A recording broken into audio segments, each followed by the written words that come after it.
Hey guys, welcome back to my channel Prameya creation. তো তোমরা সবাই কেমন আছো? আশা করছি ভালো আছো। তো আমিও মোটামুটি ভালোই আছি।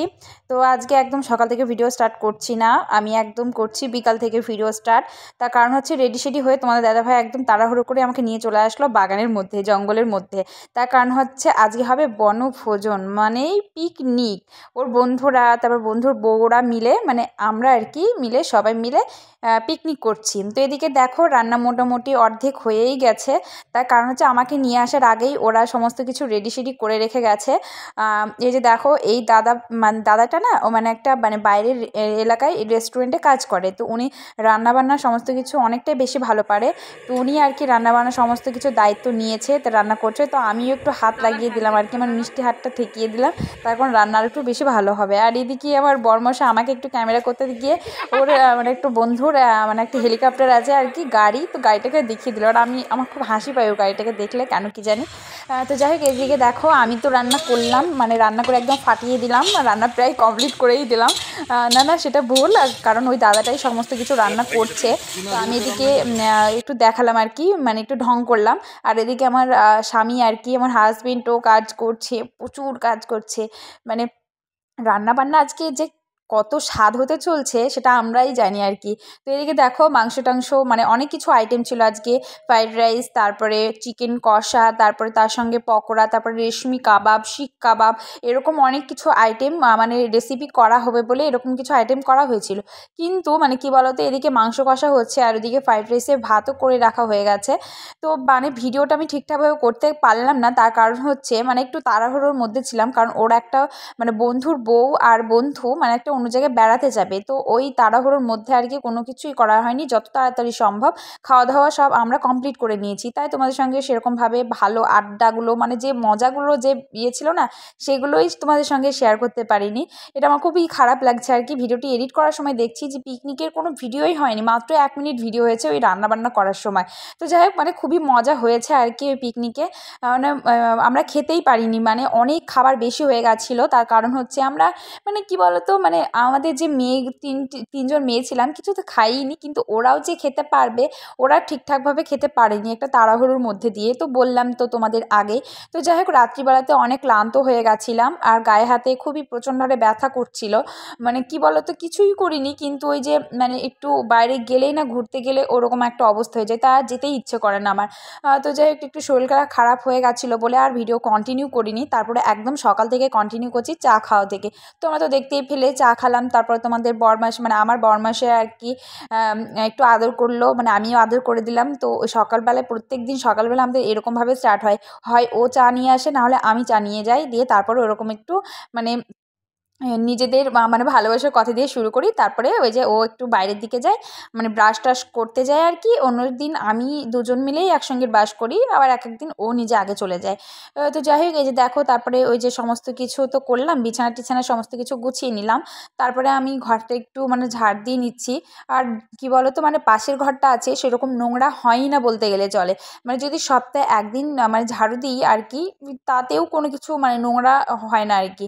কিন্তু আমাদের বেডরুমটায় আছে, মানে ঘুরে ফিরে যদি ঝাড় দিই না, মানে 5 মিনিট অন্তর অন্তর যদি ঝাড়ু দিই, তাহলে অনেকটাই নোংরা বেরোয়। কেন হয় আমি এটা বুঝতে পারি না। মানে কি বলো তো, মানে যে ঘরে বাস করা হয় না, দেখবে একটু থেকে একটুই মানে নোংরা, আমরা খাওয়া দাওয়া করি, তারপর একটু ঘোরাফেরা করি, ওখান থেকে অনেকটা নোংরা জমে যায়। তো যাই হোক, এই যে দেখো তোমাদের মধ্যে একজন কমেন্ট করেছিলে, মানে কমেন্টের নামটা আমি দিতে পারলাম না, তার কারণ হচ্ছে নাম লেখাই নেই। একজন কমেন্ট করেছে, দিদিভাই তোমাদের বাড়িতে কে কে থাকে, মানে তোমার শ্বশুরবাড়ি কোথায়? তো আমার শ্বশুরবাড়ি হচ্ছে মানে আমার বাবার বাড়ি থেকে 10 মিনিটের দূরে।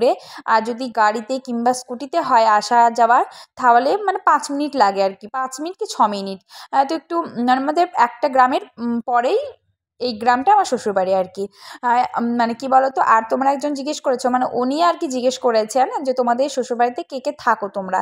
তো আমি আর আমার হাজবেন্ড ছাড়া আর কেউ থাকে না।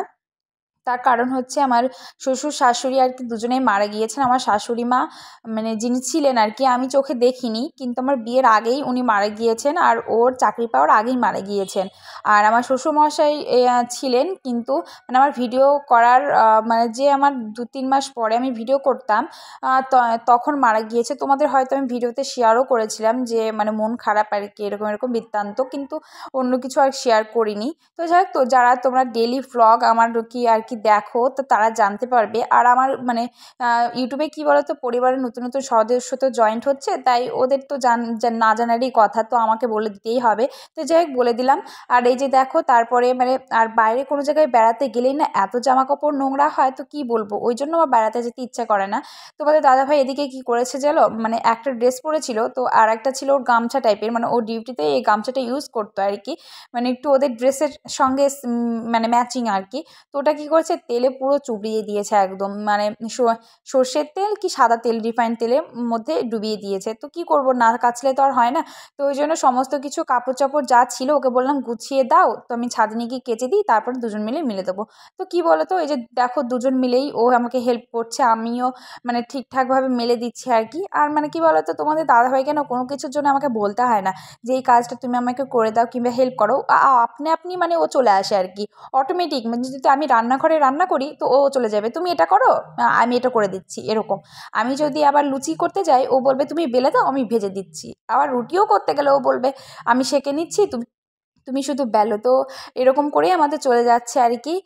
তো দেখো ওদিকে আমি জামাগুলো সব তো ধুয়ে নিলাম, আর ও কী করছে মানে চিপে চিপে মেলেও দিচ্ছে। তো আমি বললাম দাও আমাকেই দাও, তোমাকে আর করতে হবে না, তুমি তো তোমার ডিউটি থেকে করোই আর কি। আর এই যে দেখো ঘরে এসে দেখছি তোমাদের দাদাভাই লুচি বেলছে আবার করছেও। তো আমি ওকে বললাম না আমাকে দাও আমি করছি সোনামনা। তো এই যে দেখো তোমার দাদাভাই লুচিটা করেছে, দেখো কত সুন্দর হয়েছে, মোটামুটি ভালোই হয়েছে, খারাপ বলবো না, কারণ ভালোবেসে করছে আর কি, এটাই অনেক। এটাই বা কে করে বলো, সবাই করে না, কিন্তু আমি কপাল করে পেয়েছি বলেই আর কি। তো লুচি টুচি তো ও করলো, মানে 2-1টা বাকি ছিল, তারপর আমি করে নিলাম। তো তারপর দুজন মিলে খেয়েও নিলাম। তো ওর একটা বন্ধু এসেছিলো, তারপর আমরা 3জন মিলে খাওয়া দাওয়া করে নিলাম। তারপর ও বন্ধুর সঙ্গে চলে গেল মানে মাংস কিংবা মাছ নিয়ে আসতে, বাজারে গেল আর কি, বাজারে। তো এদিকে দেখো যা সবজি ছিল ঘরে, মানে পিকনিক করা হয়েছিল, তো এর আগের দিনকার সবজি অনেকটাই ছিল। তো ভাবলাম একটা সবজি করবো আর মাছ কিংবা মাংস রান্না করব। তো ওই জন্য এই যে দেখো আমি সবজি কাটতে লেগেছি। আর এটা হচ্ছে মানে পালং শাক আর মানে কি করব বলো, এটা একটা 5 মিশালি একটা সবজি রান্না করব, যেমন ধরো ওই যে গাজর, মটরশুঁটি, তারপরে কলিফ্লাওয়ার মানে ফুলকপি আর কি, সবুজ মানে যে ফুলকপিগুলো হয় সেই সবুজ ফুলকপি, তারপরে বাঁধাকপি, ফুলকপি, তারপরে বেগুন টেগুন এইসব দিয়ে আর কি একটা মালিশ করব, সেটা ভেবেছিলাম। তো এই যে দেখো সেই জন্য করতে লেগেছি। আর পালং শাকগুলো কি বলো তো 2-3 দিন হয়ে গেল, হ্যাঁ, সেই জন্য মানে আটি করাই ছিল, মানে কি বেঁধে রাখা ছিল, তো ভিতরে একটু নোংরা নোংরা হয়ে গেছিলো, মানে মনে হচ্ছিলো পচে যাবে, তাই আর নষ্ট না করব ভেবে তো কেটে নিলাম। মানে আমি ভাবছি যে আজকে সবজিটা রান্না করেই ফেলি আর কি। আর মানে সবজি কার কার খেতে ভালো লাগে অবশ্যই কমেন্ট করে জানিও। না আমার তো বেশ ভালোই লাগে সবজি খেতে, কিন্তু তোমার তো দাদাভাই একদমই পছন্দ করে না সবজি খেতে। তার কারণ ও বলে আমি ডিউটিতে মানে খাওয়ার সময় আর কি ওই আমাদের বাঁধাকপি, ফুলকপি, কুমড়ো, মানে এই সবজি টবজিই বেশি খাওয়ায় আর কি, মাছ মাংস কমই দেয়, প্রায় দেয়ই না আর কি বলতে গেলে। মানে সপ্তাহে 1 দিন কিংবা 2 দিন মাছ মাংস করেন, তো ওই জন্য বাড়িতে এসে সবজি একদম খেতেই চায় না। আর ও মানে কি বলতো খাবার দাবার খেতে বলা মানে ওদের তো একটা মানে ডিসিপ্লিন, মানে টাইম বাই টাইম প্রত্যেকটা খাবার দাবার খাওয়ার একটা মানে টাইম আছে। আর বাড়িতে এসে ওই টাইম মেনটেন করেই খাওয়া হয়, কিন্তু একটু মুখ চলে বেশি আর কি, 4টা জিনিস কিংবা বাইরের খাবার একটু বেশি খাওয়া হয়, তো ওই জন্য ভাত টাত রুটি টুটি আমাদের কমই খাওয়া হয়। তো ওই জন্য ও সবসময় বলে যে ছোটো হাত করবা, মানে তরকারি অল্প করবা, ভাতও অল্প করবা। তো আমার কি বলো তো আমার হয় না সেটা আর কি, মানে আমার রান্না করতে গেলেই মানে আমার তরকারি মোটামুটি 4-5 জনের মতো, আবার ভাতও মোটামুটি 4-5 জনের মতো হয়ে যায়, তাই প্রত্যেক দিন আমি নষ্ট হয়। তো আজকে ভাবলাম না আমি আজকে ছোট করেই বানাবো, তাও ছোট মানে সবজি করব বলে এ দেখো কতগুলো সবজি হয়ে গেল। এটা রান্না করলে ছোট মানে অল্পই হয়ে যাবে, কিন্তু আমাদের দুজনের থেকে বেশি হয়ে যাবে, এটাই হচ্ছে কথা। তো যাই হোক আমি ওদিকে ভাত রান্না মালিশটা করে রেখে দিলাম। তো তারপর তোমার দাদাভাই চলে এসছে, তো এদিকে গোলাপের দুটো নিয়ে এসছে আর কি, ডাল নিয়ে এসছে। আর এদিকে বেগুন গাছগুলো তো কি সুন্দর হয়েও গেছে দেখো। আর তোমার দাদাভাই এর আগের বার যখন ছুটিতে এসেছিলো তখন ওই লঙ্কা গাছগুলো নিয়ে এসেছিলো। তো ওই লঙ্কা গাছগুলো যখন বীজ ফেলেছিলাম আর কি, আর এখন দেখো কত বড় বড় বড় হয়ে গেছে গাছগুলো যদি ঠিকঠাকভাবে হয় তোমাদের সঙ্গে অবশ্যই শেয়ার করব লঙ্কাগুলো। তো এই যে দেখো তারপরে গোলাপের চারাগুলো লাগিয়ে দিল ও। তারপরে আমার জন্য একটা নিয়ে এসেছিলো ডাব। মানে বাজারে গেলে ও মানে কি ভেবেছে কি জানি আজকে, মানে আমার বউ তো খেতে ভালোবাসে এরকম ও জানে আগে থেকেই আমার ডাব খেতে, মানে দুমালায় যে শাঁসগুলো থাকে ওগুলো খেতে বেশি ভালো লাগে। তো এই যে দেখো তোমার দাদাভাই নিয়েও এসছে একটা, তো একটা পাইপও নিয়ে এসে মানে জল ফুটো করে খাওয়ার জন্য। তো আমাকে দিল এবার খেতে, তো আমি এবার খাবো। তো এই যে দেখো এর ভিতরে আবার দুমারে শ্বাস ছিল, কিন্তু মানে কি বলতো ডাবের যে রস ছিল আর কি, সেটা কিন্তু আমি একা খাইনি, আমার স্বামীকেও আমি দিয়েছি। আর আমি কোনো জিনিস আমি না খেয়ে দিইনি, আমি বরঞ্চ খেতে পারলেও আমি বলি আমি আর খেতে পারছি না তুমি খাও। তো তখনই খাই, তার আগে কিন্তু খায় না। তার কারণ ও ভাবে যে আমার বউ খেয়ে যদি থাকে তবেই আমি খাবো, না হলে খাবো না। এরকম স্বামী আর কজনে পাওয়া যায় বলো। মানে জানি তোমাদেরও হয়তো কারো যারা দেখছো ভিডিও তাদেরও এরকম হয়, কিন্তু আমার মনে হয় সবাই হয় না আর কি, যে বউকে এতটা পরিমাণে যে ইয়ে করে। এটা করে কিন্তু কে বলো তো, মা কিন্তু এই মানে মা আর বাবাই করে, বাদ বাকি কেউ করে না। তো যাই হোক ওদিকে দেখো খাসির মাংস তোমাদের দাদাভাই নিয়ে এসেছিলো, ধুয়ে দিল, তারপর আমি ম্যারিনেট করে নিয়ে রেখে দিলাম রান্না করব বলে। আর তোমাদের দাদাভাই আজকে না শুক্রবার ছিল, তো ওই জন্য একটু নামাজ পড়তে গেল আর কি। তো যাই হোক এদিকে আমি মাংসটা রান্না করতে থাকি। আর ভিডিওটি ভালো লাগলে অবশ্যই লাইক শেয়ার কমেন্ট করবে, চ্যানেল যদি নতুন হয় চ্যানেলটা অবশ্যই সাবস্ক্রাইব করে দেবে। দেখা হচ্ছে নেক্সট কোনো ভিডিও।